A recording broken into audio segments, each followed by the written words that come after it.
Hey, Shalom, Israel, when the stuff was by giving no praise to Yahweh, Shem, Yahweh, Shabbat, Shem, Kodash, the belongs to the apostles of GMS and honesty brothers doing the work in truth while sincerity. I just want to do a quick one here on, because thought came into my head, a couple of days ago, basically on the fact that you get army dads, guys that will go off and, fight for the, US military or whatever, British military or whatever. They're not seen as deadbeats, right? But they don't, they're not, the family man, right? They, they ain't around like that. Yet they don't get given the names that, brothers will get given, right? Despite the fact that, brothers, we're spiritually soldiers, spiritual soldiers, we're in the greatest battle of them all, right? As we'll go into as I get these scriptures. So this is 2 Timothy 2:4 says, "No man that warreth entangleth himself with the affairs of this life," right? And some of those affairs are your family, right? It sounds harsh, but that's what it is. You ain't gonna be father of the year in this thing, right?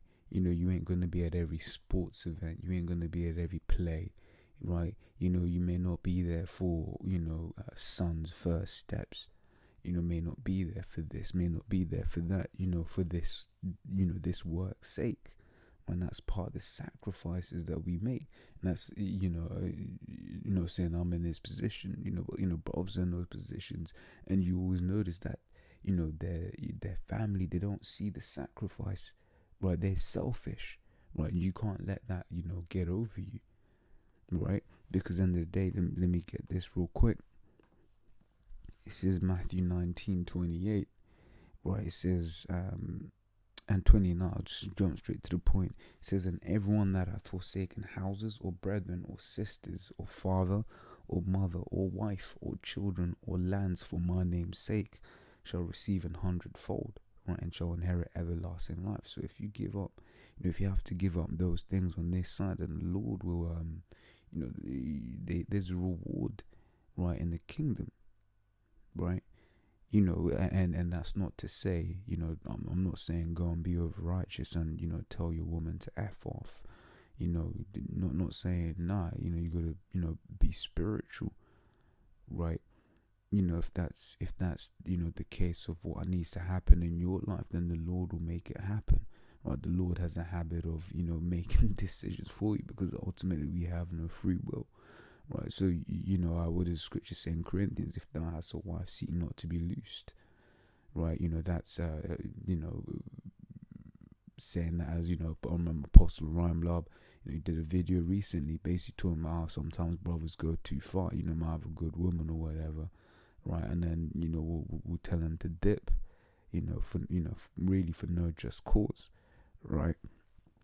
Just because they feel like they need to be, catching hell like another bro, but every brother's hell is different, right? But basically the point there is, you may end up losing your wife or your sons or your children or whatever, right? For this truth's sake, but that's just what happens.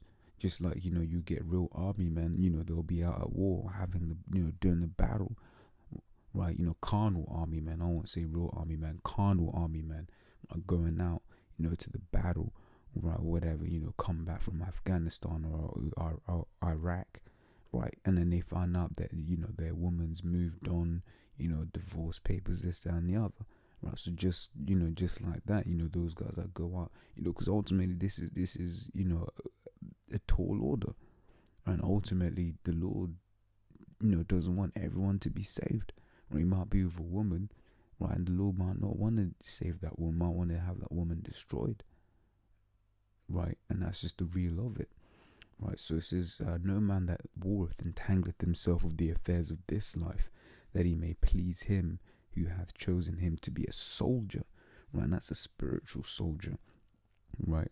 It says, "The weapons of our warfare are not carnal, but mighty."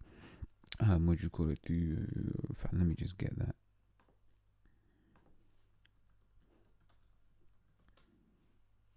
That's 2 Corinthians 10:4. "For the weapons of our warfare are not carnal," right? So they're not of the flesh, right? They're not of the flesh, right? It says, but are mighty through the Most High to the pulling down of strongholds, right? So, the weapons of our warfare are spiritual, right? We have these scriptures, and we get this in Hebrews 4:12, right? It says, for the word of the Most High is quick and powerful and sharper than any two-edged sword, right? So these scriptures are sharp, right? They're better than any two-edged sword, right? It says, piercing even to the dividing asunder of soul and spirit and of the joints and marrow, and is a discerner of the thoughts and intents of the heart, right? So you can tell a man using these scriptures, right? And you can also spiritually cut a man using these scriptures, right? But that is what do you call it? That is the the power of the scriptures, right? It says it says, and if a man strive for masteries, yet is he not crowned, except he strive lawfully. So let me just stop this phone from ringing. So it says, no man that warreth entangleth himself with the affairs of this life, right? It says a spiritual battle. This is Matthew 10, 2 Timothy 2:4 says, no, I just read that. Matthew 10:37 says, he that loveth father or mother more than me is not worthy of me, and he that loveth son or daughter more than me is not worthy of me, right? Because you gotta, seek the Lord. You gotta, put this truth first, right? Let me get this. So, 33. It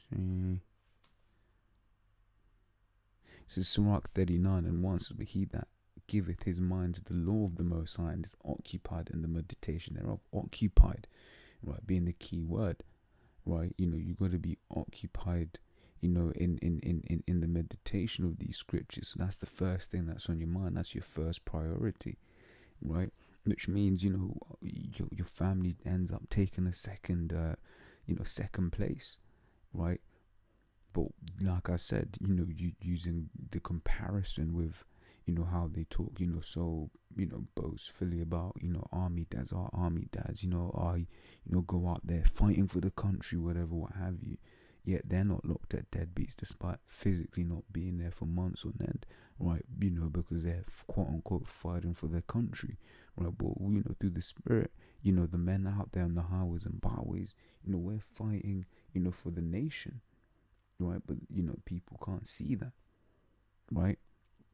Scriptures talk about in the last days, there shall be scoffers, right? This is Ephesians 6:10. It says, finally, my brethren, be strong in the Lord and the power of his might.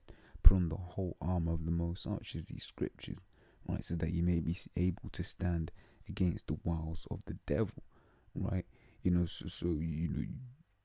Further proving that we're in a spiritual battle, right? Well, we're spiritual warriors, right?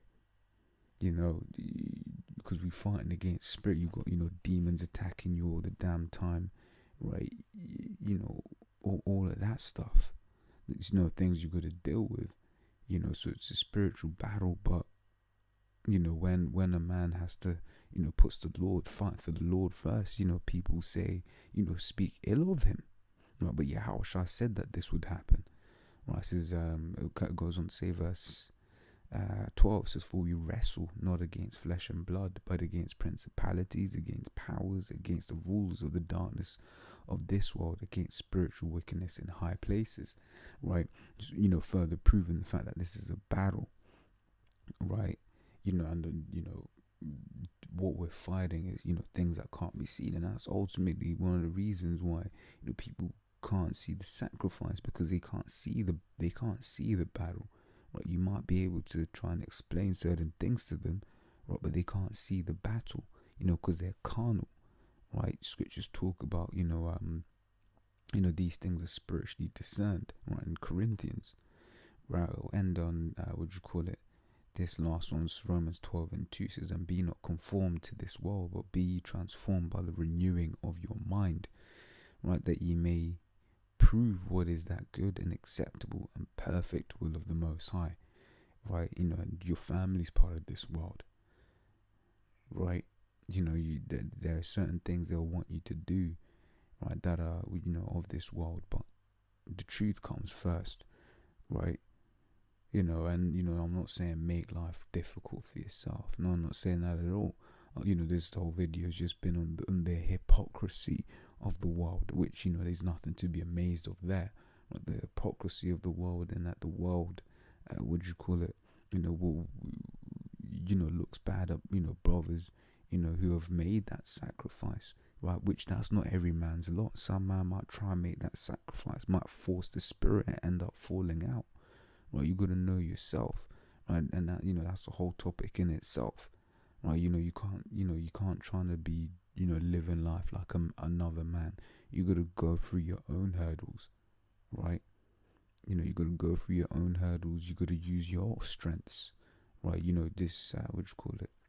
Even this scripture I'm in here is verse 4, Romans 12, right? It says, "For as we have many members in one body, and all members have not the same office," right? So if your office is to be the head of the camp, then you're gonna go through things differently. And you ain't if you're a younger man, you ain't supposed to be trying to lust for that, to go through the same things that man has gone through, because that man, he's the head of the camp. He had to go through certain things, right?